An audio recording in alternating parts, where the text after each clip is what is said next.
Dude, I'm out! How are we gonna clear this suspiciously small building where they can see my exposed legs when I don't have any bullets?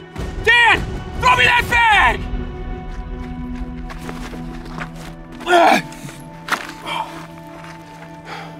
320s.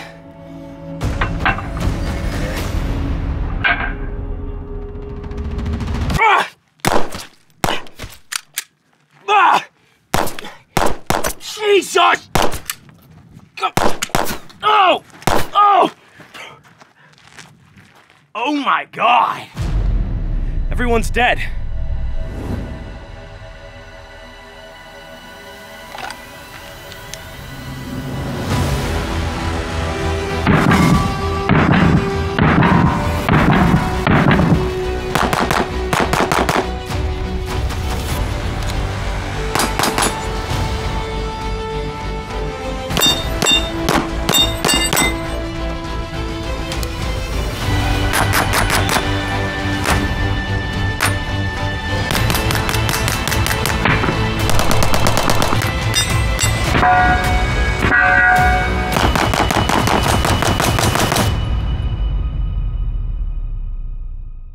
You look fucking stupid, dude. Take that shit off.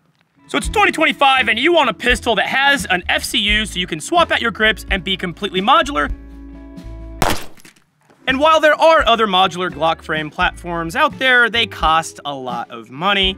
Well, now introducing the Ruger RXM, okay? This is based off of a Glock with, I'd say, less than Glock prices. That is a very compelling package. Now, there is a really compelling argument for why the 320 is a platform that we all want to succeed. It has a removable FCU that allows us to swap our grips out for things like the Brower, for things like the Wilson Combat, Icarus, MICAHM, and there's a huge, massive aftermarket support for it. So Ruger has entered the scene with their upper being 100% compatible with Gen 3 Glock parts. So if you already have a Gen 3 Glock with an optic and special things and barrels and all sorts of stuff, you can simply get an FCU in a frame and transfer it over to your RXM and have a modular platform similar to the 320. This is an awesome feature. Having a removable FCU means that the serialized component of this is not the entire grip unit. It's just the little metal piece in here, which you can see right there. Really thin plastic right there, and then you see the metal kind of housing. That is the serialized component. So just yesterday, I hopped on and ordered a FDE frame for literally $37. I can pop these pins out, swap my parts, and be off to the races with my gun. Let's talk about also holster compatibility. Similar to Gen 3 Glock parts compatibility, here I have my Glock 34 holster and I have my Ruger RXM. This is the one with the factory threaded barrel that we can run cans onto. This is a Stealth Additive Works Shiv 9mm can. What's cool about this is it actually doesn't require a booster at all. You can just simply thread the can on. You can see it's small enough that I can just have it in my mag pouch. You can grab a mag.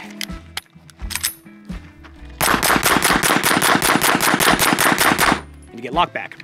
To be honest with you, I've actually struggled to get any suppressors working on Glocks for a long time, so the fact that that and the Ruger completely work with no booster is like the most convenient thing on the planet. Love that. Let's get on to the RXM. I brought a couple guns that we can compare this to, so let's go look at them. The two closest guns that I currently possess would be the Gen 5 Glock 19 to compare to the RXM, and the M&P.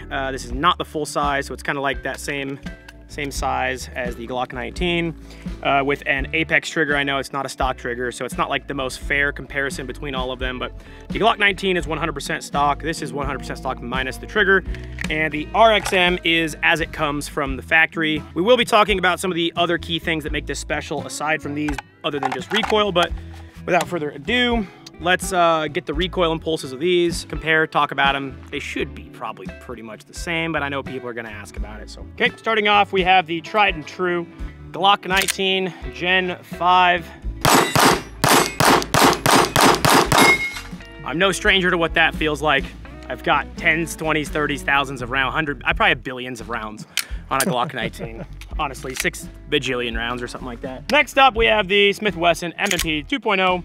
I've actually never shot this gun. It's kind of new to me.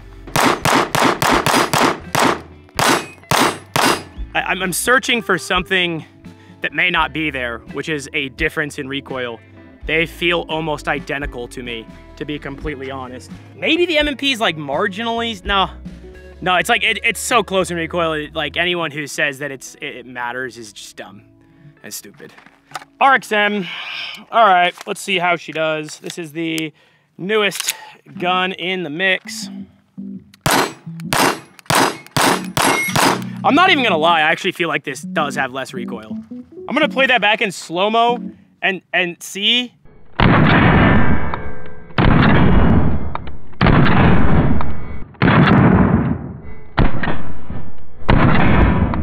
I don't know, Dan.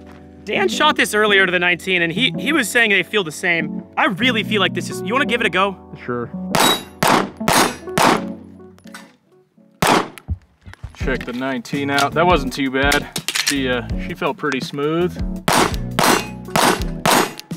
I don't know. I might just be looking for something that's not there. They're pretty similar. Let me try this M&P real quick. Like, I would say the M&P kind of kicks the hardest out of all of them. That's what I thought. Yeah. Dude, and like between the Glock and RXM, dude, it's so close. I don't really think it matters much. I'm gonna tend to agree with Dan. I think recoil is kind of a moot point on this gun. If you plan on comping it or whatever comes out in the aftermarket, you'll only go down from where we were. The recoil is manageable. It's a 9mm pistol based off of a Glock Gen 3. There's not really a whole lot to really talk about there. Oh, well, you know what it is, Dan. Oh, this one's got an optic. Yeah. Oh, the whole test is... It's skewed, dude. Ah! Do you see this absolutely sick AK hat that everyone in the comments kept asking, wear a hat, wear a hat, wear a hat, wear a hat? Buy one at mayfieldsupply.com. You can also buy a piss yourself t-shirt. Make all your friends piss yourself.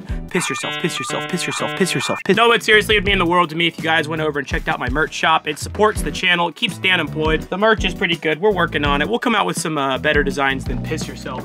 But till then, I need to sell these piss yourself shirts, so buy them. We have to talk about the sponsors of the channel, like Optics Planet, always providing me with the optics that help me do these tests and make these videos possible. Thank you, Optics Planet, for providing my viewers the coupon code MICAHM, getting them 7% off site-wide. Loves, kisses, Optics Planet. Second sponsor of the video, Americana Pipedream Apparel. Americana Pipedream Apparel is actually the ones fulfilling all my merch, but most importantly, they, when it comes to actually selling products that you want to buy, they actually have them over at Americana Pipedream Apparel, like military surplus, knives, watches, rare camo patterns, and more, using the coupon code BUSSI. Get over there. Since the Glock, the M&P, and the fake Glock didn't win the recoil test, we're gonna put the fake Glock against the fake Glock, so then the only winner can be the RXM. So here we have a dueling tree from Shooting Targets USA, and we're gonna pin my left hand against my right hand, both of them wielding Ruger RXMs, and the winner will be announced based on who has more plates on their side. All right, let's do this. I feel like I'm playing Time Crisis right now or something, like an arcade game.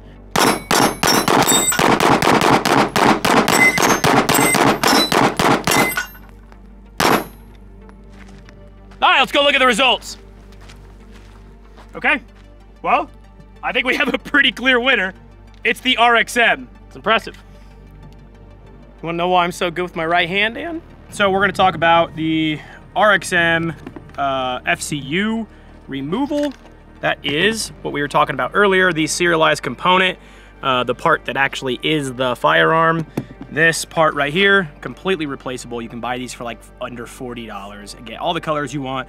And I'm sure now that the RXM is kind of gaining popularity, we're gonna start seeing aluminum versions and all sorts of different grip angles and thicknesses. I'd love if Brauer could do whatever they did for the 320 for the RXM, because the Brauer 320 frame is like one of my favorite feeling handgun frames on the market. So I'd love to see that come over to the RXM. In order to get this out, I'll go back home and get some close-ups on the bench. Yeah, this video is gonna be all over the place. We're gonna be going back from studio, back to range, because honestly, there's just quite a bit of stuff and other things to talk about. So here we are in the studio. I ordered the FDE frame for that 37 bucks.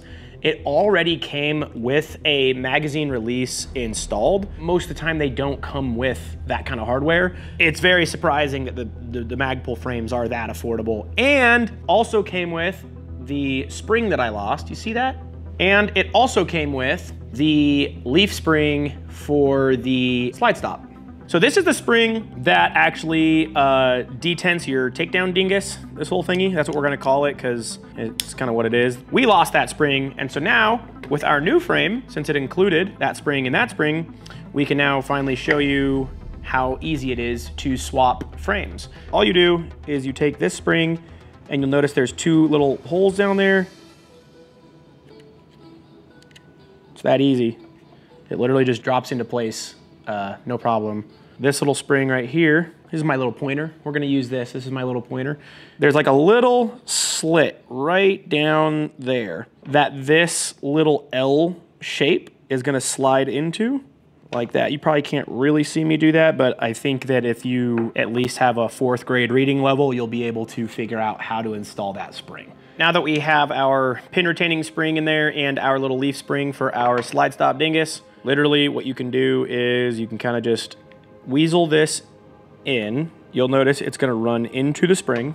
So what we'll do here is push this spring down, slide that in, and boom. Just like that, you've installed your slide dingus upside down. So let's try that again. We did that wrong. There's clearly a little, like, you see that, Dan? That little detent right there that the little spring sits in? And I ignored it completely. So we're gonna install it correctly this time. That was just to prank you guys. We're going to slide it in. We're going to, yeah, it's just take 2.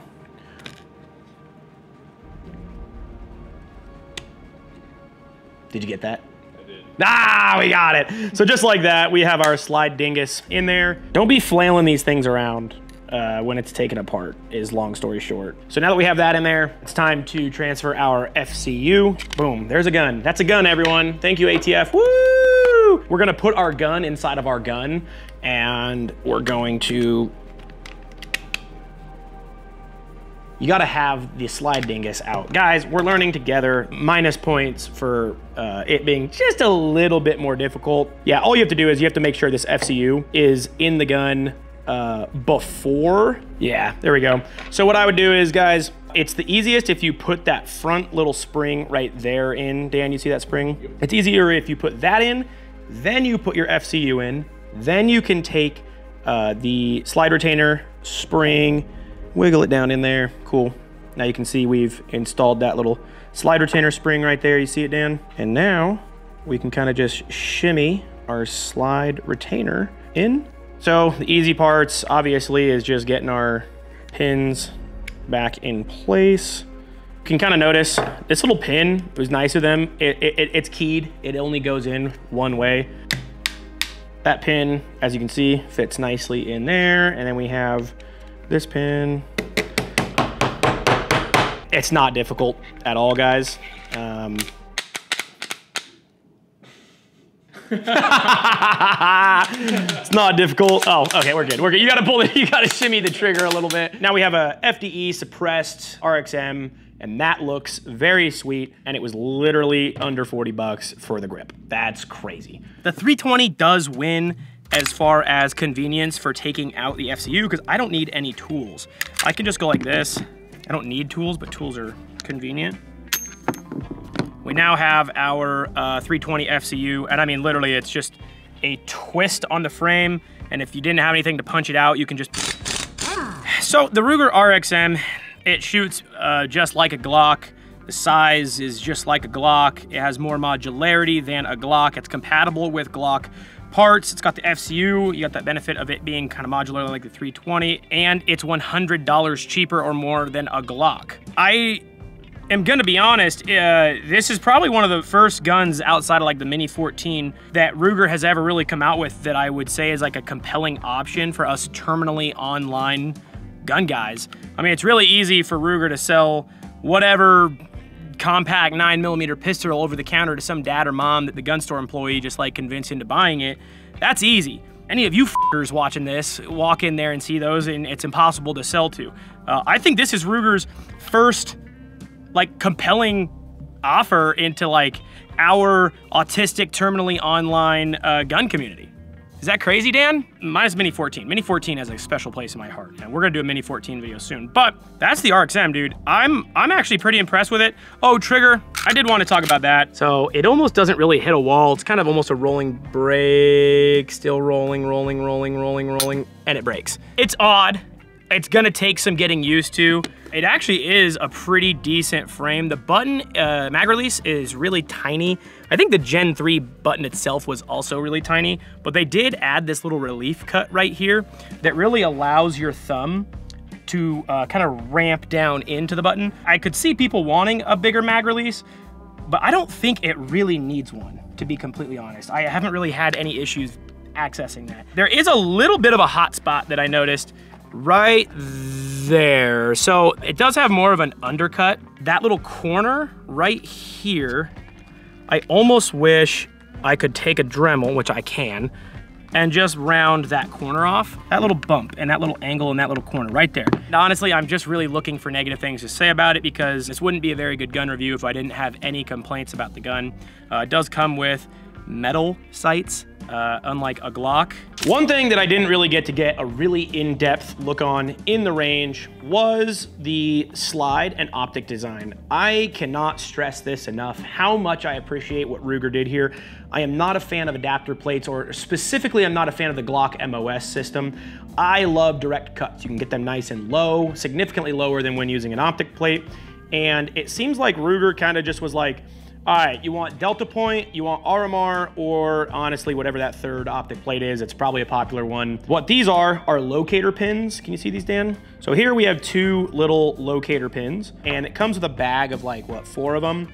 And based on whatever optic that you're gonna run, you know, some optics have 2 little holes there, some of them are further apart, closer together. You can simply take these locator pins and you can install them. You can see a little hole on our RMRs will just line right up. If I were using a Delta Point footprint, I would put them in a different location and it would still work just fine. And I believe, I wanna say it's like EPS or Shield. All right, we did the work for you. It's a RMSC footprint, so 407K and all the other, you know, smaller RMR footprint optics. And boom, just like that. I'm really impressed with like the modularity of this. It doesn't feel like a Glock because of that fact. The fact that it's direct mounted, there's no optic plates. I do wish that they would already hurry up and release the full-size grip modules. These compact ones are the only ones available on the market, so you can't really get a 17 size frame quite yet. That, in my opinion, aside from the FCU, is my like main selling point on this gun. $150 less on a Glock, by the way. This isn't really a long-term review as much as my thoughts on the gun, and I really wanted to touch on it, especially because people are kind of ditching their 320s, and this does maintain that 320 modularity. I don't know. I don't have an answer on the longevity of this gun because this isn't a 10,000 round review. Ask Ben Stoker to do that. Honestly, if he likes it, it's probably good. If he doesn't, it's probably bad. I love that guy's channel. When we thought we were done with this video, we weren't. So editor, insert this somewhere in there as well. One thing I completely glossed over that a lot of people really complained about with the RXM was actually this loaded chamber indicator, which you can see right here. I can kind of stick something down in there. Now what that does is it allows you to see visually if there is a round in your chamber. And in theory, that's a great idea until you start shooting, and a lot of reports were complaining that it dirties up your optic ridiculously fast. This one does not come with that cutout for the loaded chamber indicator. You're probably not gonna run into the issues that people are having where your optic fouls up a lot quicker. And again, I do not know if that's only on the factory threaded barrel model or if that's gonna be an update moving forward. But this one, the original RXM that I got, does have it. I personally would probably opt into the factory threaded barrel model then. Little tidbit of info for you guys, so back to the range. And here we have a silencer code. This is their Spectre 9. This is a booster, so we'll see how this thing functions on the factory threaded barrel. A lot quieter. Yeah, I mean, it's a quieter can. It's also a longer can. And to be honest, I do feel like it also introduces more recoil than just adding mass. The booster does kind of add some oomph. I'm as much a consumer as you guys are. I don't know if you guys do the same thing I do. I usually open new gun boxes and tend to start throwing like the locks away, the plastic and the user manual. It all goes straight in the trash. Don't do that. The threaded barrel one came with an additional spring that says install when shooting suppressed for improved reliability. We did not install this when shooting boosterless suppressors, and it still ran just fine. But if you do run into issues, you do have a different recoil spring for shooting suppressed. That is so convenient when it comes with a threaded barrel. You don't have to go out shopping for a new spring assembly. They kind of just give you one. Once again, Glock doesn't do that. Thank you guys so much for watching. It would mean the world to me if you checked out my website and supported the channel by picking up some awesome merch. We have some RuneScape patches over there. We have more of these on the way. You sold these things out in like a day or two.